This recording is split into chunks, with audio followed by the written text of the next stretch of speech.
ఇంకేం టాలెంట్ ఉంది, రైటింగ్ ఏం చేయగలవు. అప్పుడు నాకు రైటింగ్ ఏం లేదండి ఓకే. ప్రజెంట్. అంటే వాళ్ళంత రైటింగ్ నాకు రాసి చూపించేవాడిని, అవి వాళ్ళకి నచ్చేవి కాదు. సో వాళ్ళు మెచ్యూర్డ్గా ఉండేవి, నావి జస్ట్ అప్పుడప్పుడే ఇంకా వస్తున్నాను కదా.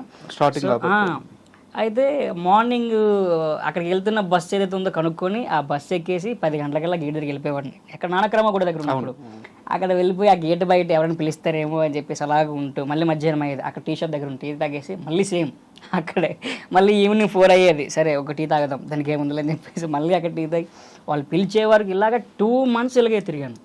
ఎవ్రీ థర్స్డే ప్రతి గురువారం వెళ్ళేవాడిని అనమాట. సో వన్స్ అపాన్ టైం అక్కడ ఒక అతను జైకర్ అని చెప్పేసి ఒక అతను కలిసి నన్ను అప్రోచ్ అయ్యి ఏం తమ్ముడు ఇలాగ అంటే అప్పుడు గేట్ అవతలకి వెళ్ళాను. అమ్మయ్య అనిపించింది అంతే.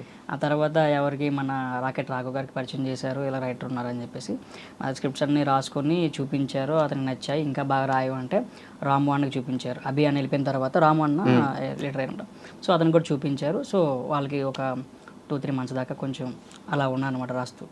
తర్వాత ఇంకా ఈ సినిమా సైడ్ ఏదైతే ఉందో కొంచెం సరే ఇంక ఇది ఇక్కడ అవ్వట్లేదు, బయటకు వచ్చేద్దామని చెప్పి ఇంకా అట్లా అయ్యిందండి.